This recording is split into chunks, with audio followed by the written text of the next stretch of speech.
Radha channel ನೋಡಿ friends, ನಾನಿವತ್ತು ಸೊರೆಕಾಯಿ ಪಪ್ಪು ಮಾಡಿ ತೋರಿಸ್ತಾ ಇದ್ದೆ. ಪಪ್ಪು ನಮಗೆ ಆರೋಗ್ಯಕ್ಕೆ ಸಹ ತುಂಬ ಒಳ್ಳೇದು ಫ್ರೆಂಡ್ಸ್. ಆಂಧ್ರದ ಅಡುಗೆ ಅದು. ಇಲ್ಲಿ ನಾನು ಮಾಡಿದೆಲ್ಲ ನೋಡಲಿಲ್ಲ.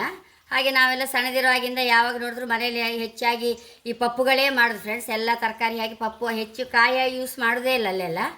ಹಾಗೆ ನಂಗೆ ಸಹ ತುಂಬ ಇಷ್ಟ ಅದರದ್ದು ಪಪ್ಪು ಅಂದರೆ. ಅದನ್ನೀಗ ಮಾಡಿ ತೋರಿಸ್ದೆ. ಈ ಸೊರೆಕಾಯಿ ನಮ್ಗೆ ಆರೋಗ್ಯಕ್ಕಂತೂ ತುಂಬ ಪ್ರಯೋಜನ ಫ್ರೆಂಡ್ಸ್. ರಕ್ತ ಶುದ್ಧಿಗೆ ಒಳ್ಳೆಯದು, ಜೀರ್ಣಕ್ರಿಯೆಗೆ ಒಳ್ಳೆಯದು, ಹೃದಯ ಕಾಯಿಲೆಗೆ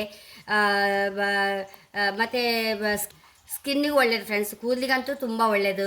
ಮತ್ತು ಜಾಂಡೀಸ್ನವರು ಎಲ್ಲ ಹೆಚ್ಚು ಇದರದ್ದೇ ಅಡುಗೆ ಮಾಡಿ ತಿಂತಾರೆ ಫ್ರೆಂಡ್ಸ್. ಮತ್ತು ನೀರಿನ ಅಂಶ ಹೆಚ್ಚು ಹೇಳಿ ಬೆಳಿಗ್ಗೆ ಖಾಲಿ ಹೊಟ್ಟೆಲ್ಸಿ ಇದರ ಜ್ಯೂಸ್ ಕುಡಿತಾರೆ ಫ್ರೆಂಡ್ಸ್. ತುಂಬ ಪ್ರಯೋಜನ ಇದರದ್ದು. ಈ ಬಿಸಿಲಿಗಂತೂ ನಮಗೆ ತುಂಬ ತಂಪು ಸಹ ಇದ್ದು ಆರೋಗ್ಯಕ್ಕೆ. ಹಾಗೆ ಅದರದ್ದು ಮಾಡಿ ತೋರಿಸ್ತೇನೆ ನೋಡಿ ಫ್ರೆಂಡ್ಸ್. ನಾನು ಇದನ್ನು ಕಟ್ ಮಾಡಿ ಇಟ್ಕೊಂಡಿದ್ದೆ ಒಂದು ಪೀಸ್. ಈಗ ಒಗ್ಗರಣೆ ಇಟ್ಕೊಂಬ ಒಲೆ ಮೇಲೆ ನೋಡಿ ಫ್ರೆಂಡ್ಸ್. ಒಂಚೂರು ಎಣ್ಣೆ, ಒಂದು ಚಮಚ ತುಪ್ಪ ಹಾಕೊಂಬ. ಲಾಯಕಾತ್ ಫ್ರೆಂಡ್ಸ್ ಇದಕ್ಕೆಲ್ಲ. ಒಂಚೂರು ಸಾಸಿವೆ ಹಾಕೊಂಡಿದ್ದೆ, ಬೆಳ್ಳುಳ್ಳಿ ಹಾಕಂತ ಇದ್ದೆ. ಒಂದೆರಡು ಗಡ್ಡೆ ಬೆಳ್ಳುಳ್ಳಿ ಹಾಕೊಂಡಿದ್ದೆ. ಸಾಸಿವೆಗಳೆಲ್ಲ ಹುಟ್ಟಿ ಆಯಿತು. ಹಸಿಮೆಣಸು ಹಾಕೊಂಬ.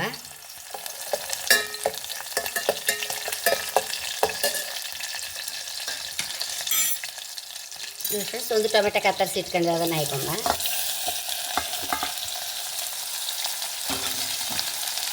ಸೋರೆಕಾಯಿ ಸಹ ಹಾಕೊಂಬ.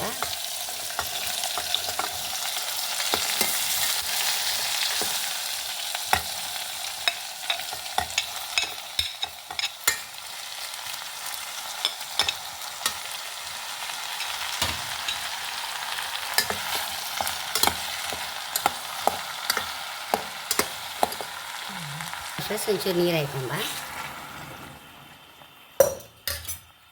ನಾನು ಇಲ್ಲಿ ಬೇಳೆ ಬೇಯಿಸಿ ಇಟ್ಕೊಂಡಿದ್ದೆ. ಇದಕ್ಕೆ ಬೇಕಾದಷ್ಟು ಒಂಚೂರು ಬೇಳೆ ಹಾಕೊಂಡಿದ್ದೆ, ಒಂಚೂರು ಅರಿಶಿನ ಹಾಕೊಂಡಿದ್ದೆ. ಇದನ್ನೀಗ ಮುಚ್ಚಿಟ್ಬಿಡು, ಒಂದು ಸಲ ಮುಚ್ಚಿಟ್ಕೊಂಡು ಬಿಡುವ ಫ್ರೆಂಡ್ಸ್. ಎಂತ ಆಯ್ತು ಅಂಬ. ಈಗ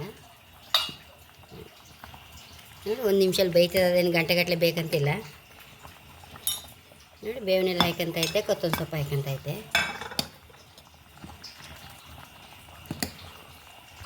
ರುಚಿಗೆ ತಕ್ಕಷ್ಟು ಉಪ್ಪು ನೋಡಿ. ಆಗಿ ಹೋಯ್ತು ಅಡಿಗೆ, ಒಂದು ನಿಮಿಷದಲ್ಲಿ ಆಗಿ ಹೋಯ್ತು ನೋಡಿ.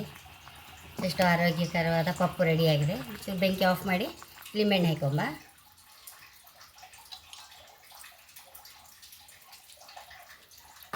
ಫ್ರೆಂಡ್ಸ್, ಎಷ್ಟು ರುಚಿಯಾದ ಪಪ್ಪು ರೆಡಿಯಾಗಿದೆ. ಎಷ್ಟು ಆರೋಗ್ಯಕರವಾದ ಪಪ್ಪು ರೆಡಿಯಾಗಿದೆ ಫ್ರೆಂಡ್ಸ್. ಹಾಗೆ ನನ್ನ ಚಾನಲ್ ಇಷ್ಟ ಆದರೆ ಸಬ್ಸ್ಕ್ರೈಬ್ ಮಾಡಿ, ಲೈಕ್ ಮಾಡಿ, ಕಾಮೆಂಟ್ ಮಾಡೋದಂತೂ ಮರಲೇಬೇಡಿ. Thank you.